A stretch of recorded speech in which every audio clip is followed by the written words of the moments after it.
সপ্তর্ষি, তুমি ভালো থেকো। এই কথাটার ভিতরে আমি আজ আর কোনো অনুরোধ রাখি না, কোনো দাবি রাখি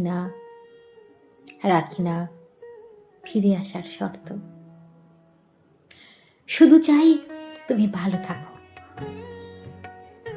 যেভাবে ভালো থাকে নদী, পৌঁছানোর তাড়া না নিয়েও যেভাবে ভালো থাকে পাহাড়, স্থির থেকে গিয়েও শতাব্দীর পাহাড় বয়ে নিয়ে।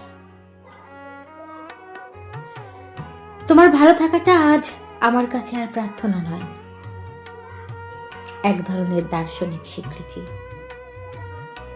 যে মানুষটিকে ভালোবাসা যায় তাকে পাওয়া জরুরি নয়, তাকে সুস্থ, শান্ত, সম্পূর্ণ থাকতে দেওয়াই যথেষ্ট।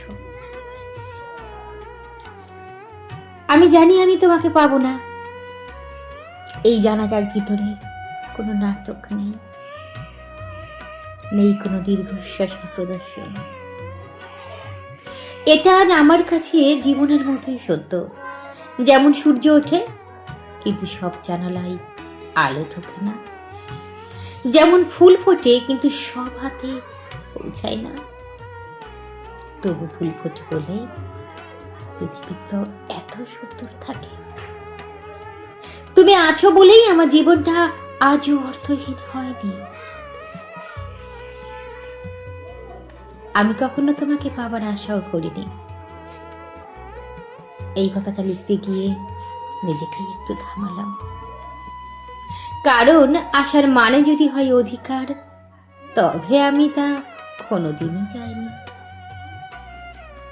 আমি শুধু চেয়েছি তোমার অস্তিত্বটুকু আমার ভিতরে থাকুক, একটা নীরব প্রদীপের মতো, যেটা আলো দেয় কিন্তু চোখে লাগে না। তুমি আমার ভিতরে আছো, এই সত্যটা আমাকে অহংকারী করেনি, বরং বিনয়ী করেছে। আমাকে শিখিয়েছে ভালোবাসার মানে পাওয়া নয়, ভালোবাসার মানে বহন করা। তুমি জানো কি, কিছু মানুষ থাকে যারা জীবনে আসে দাগ কাটতে নয়, দিক দেখাতে। তুমি তেমনই।